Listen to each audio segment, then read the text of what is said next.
அனைவருக்கும் வணக்கம். நான் சித்த மருத்துவர் பிரபாத். நம்ம யூடியூப் சேனலில் தொடர்ந்து பல்வேறு மூலிகைகள் பற்றிய தகவல்களை பார்த்துட்ருக்கோம். அந்த வரிசையில் இப்போ பார்க்க போகிற மூலிகை வாதநாராயணன். வாதநாராயணன் இது மர வகுப்பை சார்ந்தது. இந்த வாதநாராயணில் முக்கியமாக யூஸ் ஆகிற பாட் என்னன்னு பார்த்தா இலை தான். இந்த வாதநாராயணன் இந்த பெயர்லேருந்தே நம்ம தெரிஞ்சுக்கலாம். இது வாதத்துக்கு தான் ஒரு முக்கியமான மருந்தாக சித்த மருத்துவத்தில் பயன்படுத்தப்பட்டு வருகிறது. இந்த வாதநாராயணனை எப்படி உள்ளுக்கு சாப்பிட்றது மற்றும் வெளியே எப்படி யூஸ் பண்ணி மருத்துவ குணம் பெறுறதுன்னு இந்த வீடியோவில் பார்க்கலாம்.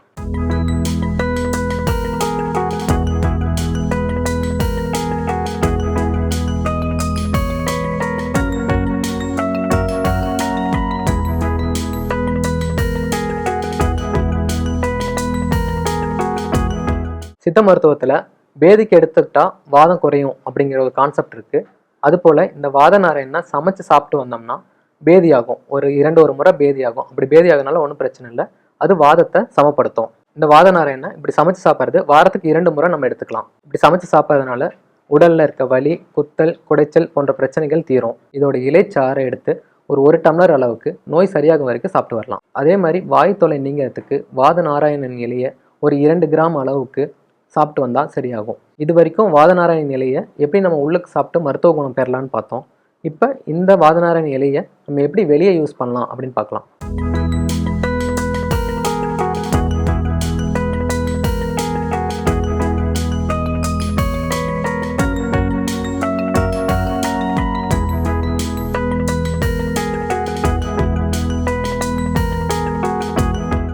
இந்த வாதநாராயண இலையை வீக்கம் கட்டி இருக்கவங்க சிட்ராமனுக்கு நெய் என்று சொல்லக்கூடிய விளக்கெண்ணெயோட கலந்து கொதிக்க வச்சு பொறுக்கக்கூடிய சூட்டில் வச்சு ஒத்தடம் கொடுத்த வந்தோம்னா அந்த வீக்கம் கட்டி குறையும். அதே மாதிரி உடல் வலி, குடைச்சல் இருக்கவங்க குளிக்க வெந்நீர் போடும்போது கூட ஒரு கைப்பிடி அளவுக்கு வாதநாராயண இலையை போட்டு கொதிக்க வச்சு மிதமான சூட்டில் குளிச்சு வந்தோம்னா அந்த உடல் வலி, குடைச்சல் நீங்கும். இந்த வாதநாராயண இலையை வச்சு மூட்டு வலி, உடல் வலி தீர்றதுக்கு எண்ணெய் எப்படி தயாரிக்கலாம்னு இப்போ பார்க்கலாம்.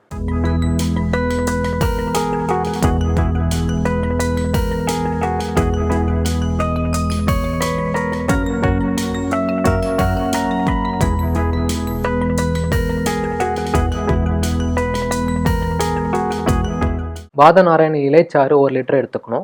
இது கூட வேப்பெண்ணெய், நல்லெண்ணெய், விளக்கெண்ணெய் இது 3 தனித்தனியாக ஒரு 1/2 லிட்டர் அளவுக்கு எடுத்துக்கணும். பசும்பால் ஒரு 1/2 லிட்டர் எடுத்துக்கணும். கூட எளிதாக கிடைக்கக்கூடிய மஞ்சள் கரிசலாங்கண்ணி, குப்பை மேனி, வெற்றிலை போன்ற சாறுகளை ஒரு 1/4 லிட்டர் அளவுக்கு எடுத்துக்கணும். இது கூட சீரகம், சுக்கு, மிளகு, திப்பிரி, கருஞ்சீரகம் போன்ற மூலப்பொருட்கள் ஒரு 20 கிராம் அளவுக்கு சேர்த்து கொதிக்க வச்சு பதமாக இறக்கி நம்ம யூஸ் பண்ணலாம். இந்த எண்ணெயை அப்படியே நம்ம ஜஸ்ட் அப்ளை பண்ணலாம். அந்த எண்ணெயை வச்சு பிடிச்சு விட்டாலும் இந்த உடல் வலி, மூட்டு வலிகள் நீங்கும். அதே போல் இந்த எண்ணெயை பக்கவாதம் வந்தவங்க கை கால் செயல்படுத்த சிரமமாக இருக்கும். அவங்க இந்த எண்ணெயை கொண்டு மசாஜ் பண்ணலாம். அதே மாதிரி முகவாதம் என்று சொல்லக்கூடிய ஃபேஷியல் பால்சி வந்தவங்களும் இந்த எண்ணெயை கொண்டு மசாஜ் மாதிரி செஞ்சு வந்தோம்னா நல்ல இம்ப்ரூவ்மெண்ட் கிடைக்கும். இந்த வாதநாராயணன் இலையை அளவுக்கு அதிகமாக எடுத்துக்கிறதுனால வயிற்றுப்போக்கு ஏற்படுறதுக்கான வாய்ப்பு இருக்குது. அதனால் இதை கண்டிப்பாக சித்த மருத்துவரின் ஆலோசனை பேரில் எடுத்துக்கிறது தான் நல்லது. இது போன்ற மூலிகை பற்றிய தகவல்களும் மருத்துவம் சார்ந்த பல்வேறு தகவல்களையும் தெரிஞ்சுக்க நமது யூடியூப் சேனலை தொடர்ந்து ஃபாலோ பண்ணுங்கள்.